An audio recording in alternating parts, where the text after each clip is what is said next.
Hi, അങ്ങനെ ഇന്ന് ഒരുപാട് ഞെട്ടിക്കുന്ന വിശേഷങ്ങൾ ഉണ്ട് കേട്ടോ. അതിലേക്ക് നമുക്കൊന്ന് പോയാലോ. അതായത് വിവേക് ആണെങ്കിൽ ഷൂട്ട് ചെയ്ത ഫോട്ടോസും വീഡിയോസും ഇങ്ങനെ നോക്കിയിരിക്കുകയാണ്. അത് കാണും തോറും ഭയങ്കരമായിട്ട് സന്തോഷമാവുന്നു. പ്രത്യേകിച്ച് താൻ കണ്ട സ്വപ്നം നിറവേറാനായിട്ട് പോവുകയാണ്. ആ സമയത്ത് ശ്രീനാഥിൻ്റെ ഫോട്ടോയും ഉണ്ട്. അപ്പോഴാണ് മല്ലി അങ്ങോട്ട് ചായയായിട്ട് വരുന്നത്. എന്നിട്ട് ഇത് ഫോട്ടോയാണോ നോക്കട്ടെ എന്നൊക്കെ എന്നെ ചോദിക്കുന്നുണ്ട്. കാണണോ എന്നൊക്കെ ചോദിച്ചിട്ട് അവനത് കാണിച്ചു കൊടുക്കുന്നുമുണ്ട്. അത് കാണും തോറും അവളുടെ മുഖത്ത് ഭയങ്കര സന്തോഷം ഉണ്ടാവുകയാണ്. അടിപൊളിയായിരിക്കുന്നു, നല്ല ചേർച്ച. അതിനിടയ്ക്ക് ശ്രീനാഥിൻ്റെ ഒരു ഫോട്ടോ കാണുകയും ചെയ്യുന്നു. ആ സമയത്ത് അയാളുടെ ആ ഒരു സങ്കടവും ദേഷ്യവും ഒക്കെ ആ ഫോട്ടോയിൽ കാണുന്നുണ്ട്. അത് കണ്ടിട്ട് വലിയൊരു കുറ്റം കണ്ടുപിടിക്കുന്ന പോലെ പറയുകയാണത്. നോക്കിയേ, ശ്രീനാഥ് സാറിനാണെങ്കിൽ ഇപ്പോഴും വർഷപ്പാപ്പയെ മറക്കാനായിട്ട് കഴിഞ്ഞിട്ടില്ല. വർഷപ്പാപ്പയുടെ ആ ഒരു കാര്യങ്ങളെല്ലാം മനസ്സിലുണ്ട്. അത് നമുക്ക് കാണുമ്പോഴേ അറിയാം. അത് തനിക്ക് എങ്ങനെ അറിയാമെന്നൊക്കെ വിവേക് ദേഷ്യത്തിൽ ചോദിക്കുന്നുണ്ട്. എനിക്ക് എങ്ങനെ അറിയാമെന്ന് ചോദിച്ചാൽ അതൊക്കെ എനിക്ക് മനസ്സിലാവുന്ന കാര്യങ്ങളാണ്. പ്രത്യേകിച്ച് പുരുഷന്മാർക്ക് ഇതൊന്നും കണ്ടുപിടിക്കാൻ പറ്റില്ല. സ്ത്രീകൾക്കാണെങ്കിലോ ഇതൊക്കെ ഒറ്റ നോട്ടത്തിൽ തിരിച്ചറിയാൻ സാധിക്കും. നീ വെറുതെ ഗോസിപ്പൊന്നും പറഞ്ഞിളക്കാൻ നോക്കണ്ട. നിനക്കാണെങ്കിൽ അടുക്കളയിൽ ഒരുപാട് ജോലികളൊക്കെ ഇല്ലേ, അതുകൊണ്ട് ഇവിടെ ഒന്ന് വട്ടം കറങ്ങണ്ട എന്നൊക്കെ പറഞ്ഞിട്ട് കുറച്ച് ദേഷ്യത്തിലാണ് കേട്ടോ വിവേക് പറഞ്ഞയക്കുന്നത്. പക്ഷേ ഫോട്ടോയിലേക്ക് നോക്കും തോറും ആ ഒരു സംശയത്തിന് ആക്കം കൂടി. വിവേക് ഇങ്ങനെ ഭയങ്കരമായിട്ട് ആലോചിക്കുകയാണ്. അവൾ പറഞ്ഞതിലും കാര്യം ഇല്ലാതില്ല എന്ന് മനസ്സിലാവുന്നതോടുകൂടെ അയാളുടെ മൈൻഡും അതിലേക്ക് തന്നെ മാറുന്നുണ്ട്.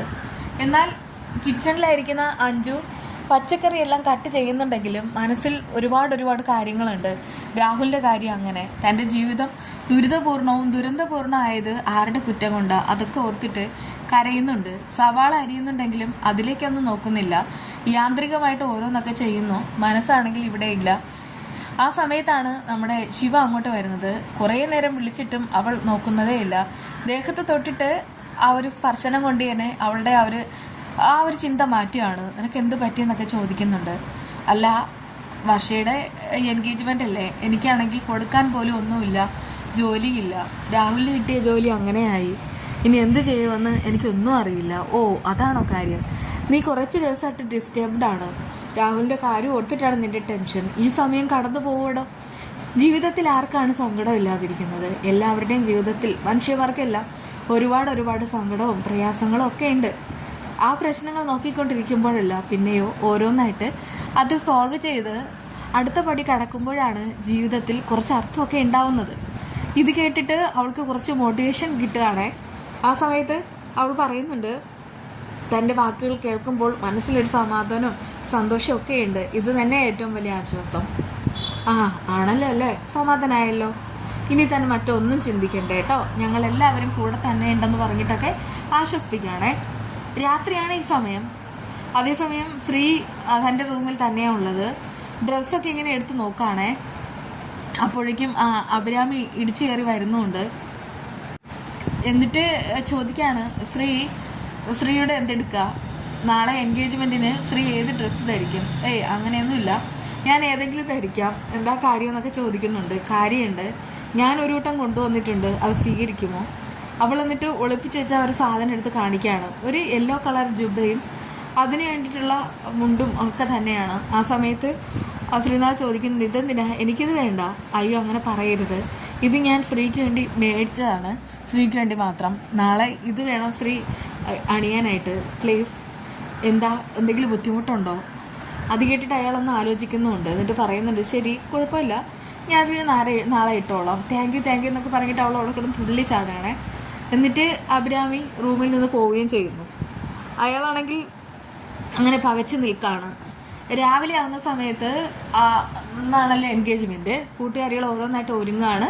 അഭിരാമി ഒരു ബ്ലോഗർ കൂടെ ആയതുകൊണ്ട് തന്നെ അവൾ ആ ഡ്രസ്സൊക്കെ ഇട്ടിട്ട് ലൈവായിട്ട് വന്നിട്ട്, ഇതെങ്ങനെയുണ്ട്, ഇന്ന് ഞങ്ങളുടെ വർഷയുടെ എൻഗേജ്മെൻ്റ് ആണ്, എൻ്റെ ഡ്രസ്സ് ഇഷ്ടമായെന്നൊക്കെ ചോദിക്കുകയാണ്. അടുത്ത് ശിവ വരുന്നു, ശിവയെ കാണിക്കുന്നു.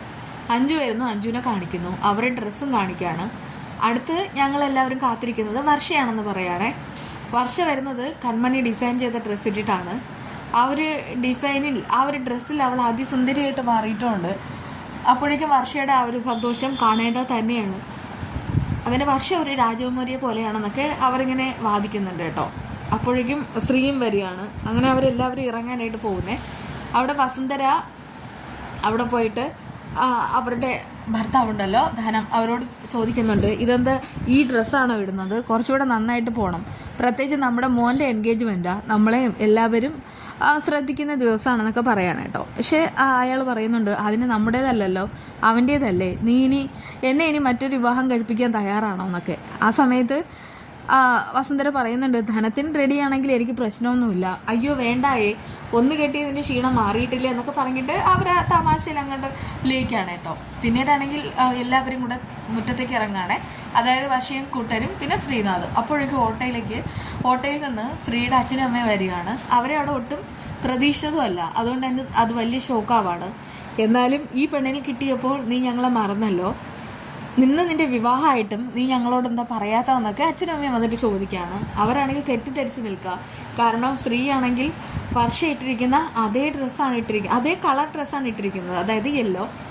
ആ സമയത്ത് രണ്ടുപേരും ഒരുപോലെ മാച്ചായിട്ടുമുണ്ട്. അത് കണ്ടിട്ട് അവർക്കൊട്ടും സഹിക്കുന്നില്ല. നിന്നെ ഇതുവരെ പഠിപ്പിച്ച് വളർത്തി വലുതാക്കിയത് ഞങ്ങളാണ്, ഞങ്ങളോട് നീ എന്തിനാ ഇങ്ങനെ കാണിച്ച്, അല്ലെങ്കിൽ ഇവളെ കണ്ട ആ ഒരു സമയം മുതൽ തന്നെ നീ ഒരുപാട് മാറിയിരിക്കുന്നു എന്ന് അച്ഛനും അമ്മയും കൂടെ പറയാണ് കേട്ടോ. അത് കേട്ടിട്ട് സ്ത്രീക്ക് ഭയങ്കരമായിട്ട് സങ്കടം ഉണ്ടാവുകയും ചെയ്യുന്നു.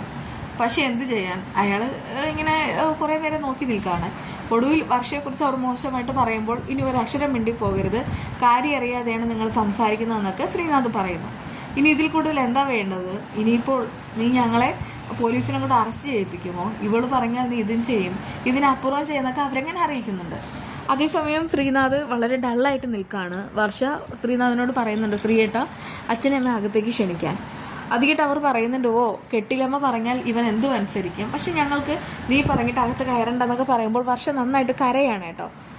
ഇവൾക്ക് ഭയങ്കരമായിട്ട് ജാതക ദോഷമുണ്ട്, അതുകൊണ്ട് തന്നെ ഉറപ്പായിട്ടും നിനക്ക് പണി കിട്ടും, ഇവൾ വേണ്ട എന്നൊക്കെ അവർ വീണ്ടും വീണ്ടും ഉറപ്പിച്ച് പറയാണ്. വർഷയ്ക്ക് അത് കേട്ട് സങ്കടം സഹിക്കാനാവുന്നില്ല, അവർ പൊട്ടിക്കരയുന്നുണ്ട്. അപ്പോഴാണ് വസുന്ധരയും വിവേകും ധനവും എല്ലാം കൂടെ പുറത്തേക്ക് വരുന്നത്. വിവേകിൻ്റെ ഡ്രസ്സ് കാണുമ്പോൾ തന്നെ എല്ലാവർക്കും ഒത്തിരി ഇഷ്ടമാവാണ്. പ്രത്യേകിച്ച് ആ മല്ലിക പറയാണ്, ഏതാണ്ട് ഒരു രാജാവിനെ പോലെ ഇരിക്കുന്നെന്ന്. അപ്പോഴാണ് ആ സമയത്ത് വർഷയുടെ വീടിൻ്റെ മുറ്റത്ത് ബഹളം കേൾക്കുന്നത്. അവിടെ എന്താ പ്രശ്നം, നമുക്ക് പോയി നോക്കിയാലെന്ന് ധനം പറയുന്നു. നമ്മൾ പോയി നോക്കണോ വേണ്ടയോ ഒന്ന് ഇവിടെ നിന്ന് ആലോചിച്ചിട്ട് പോകാം, ആദ്യം ഒന്ന് ശ്രദ്ധിക്കാം, നമ്മൾ ഇടപെടേണ്ട കാര്യമാണെങ്കിൽ നമുക്ക് ഇടപെടാം, അല്ലെങ്കിൽ പിന്നെ അങ്ങോട്ട് പോയിട്ട് കാര്യമില്ലല്ലോ എന്നൊക്കെ വസുന്ധര ചോദിക്കാണ് കേട്ടോ. ആ സമയത്ത് അവരെല്ലാവരും കൂടെ മണ്ഡപത്തിലേക്ക് പോവാണ്. അതിനു മുൻപാണ് ഇങ്ങനെ പ്രശ്നങ്ങളൊക്കെ നടക്കുന്നത്. അപ്പോഴേക്കും അവിടെ നിൽക്കുന്ന ശ്രീനാഥിൻ്റെ അമ്മ മനസ്സറിഞ്ഞ് പ്രാഗാണ്.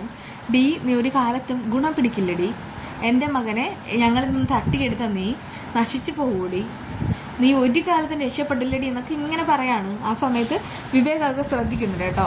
അവരെല്ലാവരും കൂടെ പിന്നെ അങ്ങോട്ട് വരാനായിട്ട് പോവാണ്. എന്തായാലും ഇവിടെ എന്തൊക്കെയോ ചില മറിമായങ്ങൾ നടക്കാനായിട്ട് പോവാണേ. അത് നമുക്ക് എന്താണെന്ന് വരുന്ന വിശേഷങ്ങളിലൂടെ അറിയാം കേട്ടോ. എന്തായാലും ഇന്നത്തെ വിശേഷങ്ങൾ ഇത്രയേ ഉള്ളൂ. വീണ്ടും കാണാം. ബൈ.